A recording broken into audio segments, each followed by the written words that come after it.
Hey guys, it is your girl T and I am back with another YouTube video. I am so excited to be back and getting into the groove of what I love to do, which is being on camera. But no, honestly, because last week was crazy, as you obviously see in my YouTube post that last week I didn't drop anything. I was really sick. I caught tonsillitis, unfortunately, and I think I caught it at the gym or maybe on the bus or somewhere where I was around a lot of people because it is contagious. And I literally got like the worst fever. I was on bed rest all of last week and I just home remedied the whole thing. It was literally just me, bed rest, my babe taking care of me, and a bunch of anime.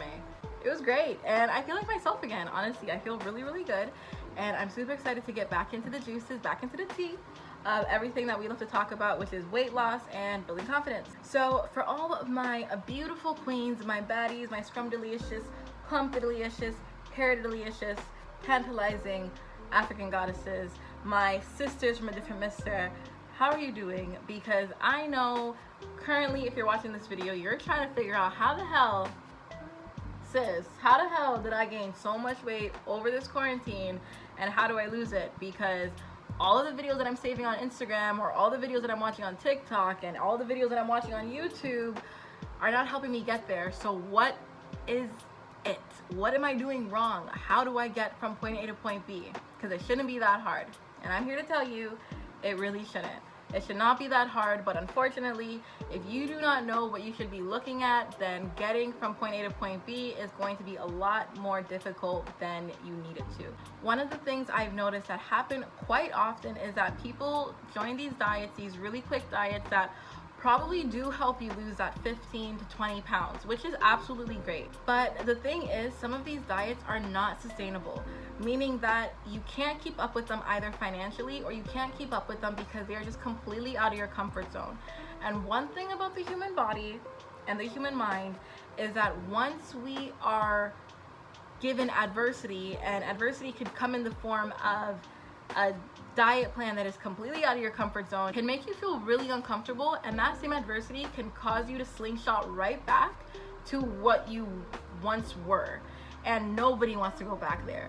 The whole reason you got a part of the diet, the whole reason you joined the diet was because you wanted to get away from that person, you wanted to grow beyond that person. Things that you should be looking at right now that I truly do believe are far better to take in consideration of than just jumping to a diet are things that you can literally alter right now. Like, choose to alter in this moment. You can do that right now, and there is literally no better option. Why do we join fad diets? Why do we join these really fast programs? Why do we ask these questions? Because we want results fast. So I'm gonna give you a faster alternative that you can literally tweak right now. So getting right into it, I want to discuss the 3 ways that I believe you may have gained some weight over the quarantine or are probably reasons why now you are having trouble losing the weight. Okay, so there are a multitude of ways why someone can gain weight. It can be genetics, it can be the way you're eating, what you're eating, it can be a digestive disorder, for example. There are so many different ways you can be gaining weight, but these are just 3 basic ways that you can literally see in your diet right now that can be the main cause to why you're having the biggest difficulty in losing the weight. First culprit on the list is carbs. Now, carbs should honestly come with a trigger warning because I know the conversation behind carbs has not always been the most positive. Either carbs are really bad for you and you shouldn't eat them at all, or they're great for you and you should always consume them and you should consume a lot. At the end of the day, too little of something is not good and too much of something is not good. Carbs are very important. They are an essential macronutrient that comes in 3 forms, which is starches, fibers, and sugars. And they are the first thing that gets broken down in our digestive system, meaning that our body goes to carbs first when it comes to our energy source. The conversation should not be about if carbs are good or bad, but for your case scenario, the conversation should be about how much carbs are you actually consuming. I feel like I said carbs 30 times already. So carbs are the easiest thing to turn to when it comes to our diets. If you look into most family household refrigerators or their pantry, most of all of the items that they have in their home are all carbs.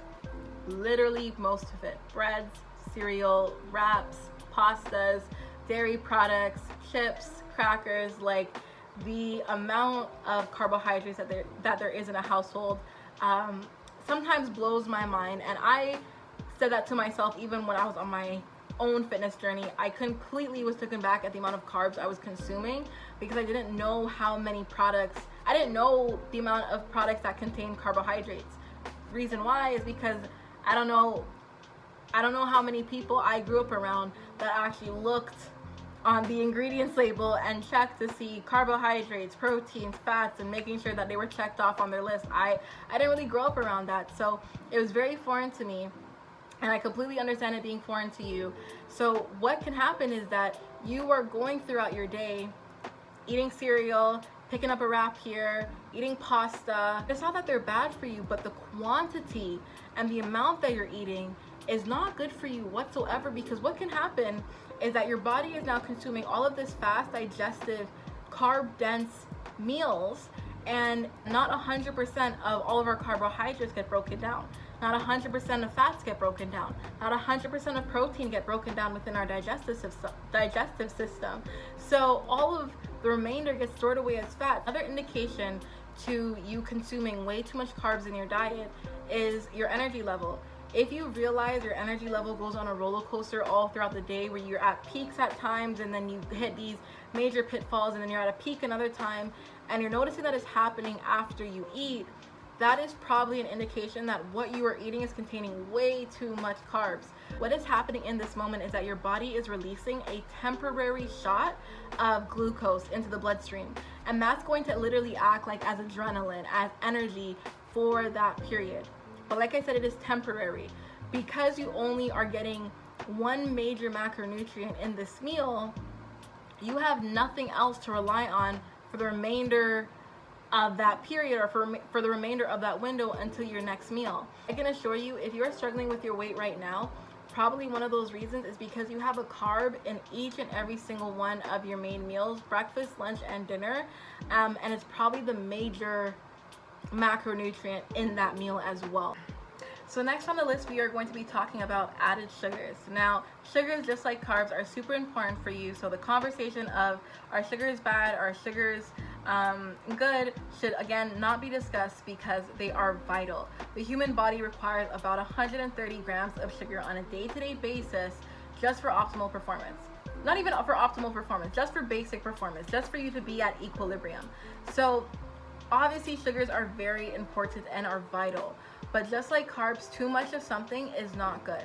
So a lot of us consume a lot of added sugars on a day-to-day basis and don't even realize it. An example would be like drinking wine. I love wine just like any other woman, but I have to understand that if I'm drinking 2 glasses of wine a day, that adds up, and the amount of added sugars that I'm putting on top of my body, on top of my diet, that I've already consumed from my fruits and from my vegetables, too much of that can cause things like hyperglycemia, which is an irregular response to insulin to your bloodstream. Things like this can cause weight gain, right? Your hormone level changing can cause weight gain, and these are things that are literally caused by sugars, added sugars. So it is so important that you take into account all of the things that you are consuming, all of the sugars that you are consuming in your diet, and really put them into perspective in regards to how frequent you are eating them. Lastly, I want to talk to you about calories in versus calories out. Now, at the end of the day, if you want to lose weight, you have to be in a caloric deficit. That's what we know, that's what we understand, and that's great. But the problem with just that statement alone is that there is no other information outside of that statement when people say that. Most people just say you have to be in a caloric deficit, and they leave it at that. Unfortunately, you can't just be in a caloric deficit. The problem with that statement is that it's an empty statement if you have no knowledge of what being in a caloric deficit requires. So what happens is that people hear, okay, I just need to be eating less than my maintenance, but don't know their maintenance or don't do the research to find it. Another problem is that you say I need to be in a caloric deficit, but you don't change anything about your diet. You are just cutting back on what you're eating way too much, so your body's not even getting the proper nutrients that it needs for the day for you to even perform or for you to even burn the fat. What can happen is that you can either gain more weight or you're going to stay exactly the same. The reason why you would gain more weight is because your metabolism doesn't respond that way. Your metabolism is not going to automatically alter the way it processes your food because you are now suddenly eating less. No. What happens is your metabolism goes into shock mode and tries to store as much fat as possible. So this is going into the amount of carbs you're eating and the amount of sugars that you're eating. These are all things that you need to be taking into account before you even make that decision of cutting back. Because what can happen is that you might not even need to cut back. What you're eating how much you're eating right now, or how frequent you're eating right now may be great, but it's now just altering and changing those meals and how they look. Literally just that. So that is it, guys. Those are the 3 culprits to why you've probably gained all that weight and why you're probably having a little bit more difficulty losing it. I promise you, it is so simple. It is so simple to start making these changes little by little, step by step. You don't have to go cold turkey. You don't have to try to now dissect your whole grocery list and dissect your pantry for added sugars and carbs. It does not need to be that difficult. Simplify your life with these simple observations and you'll notice a remarkable difference. I know there's a lot of information in there, but I am so confident in you making the right decisions into your health, into your lifestyle, to get you your results, to get you your snatched waist and your body looking nice and right, not for the summer but for a lifetime.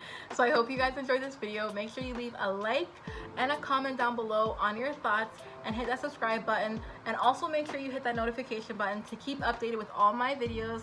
Again, like I said, I post every Tuesday unless I'm really sick, and then you're gonna see it way later on a Wednesday or something. Other than that, guys, I hope you enjoy the rest of your day, and I'll see you next Tuesday. Bye.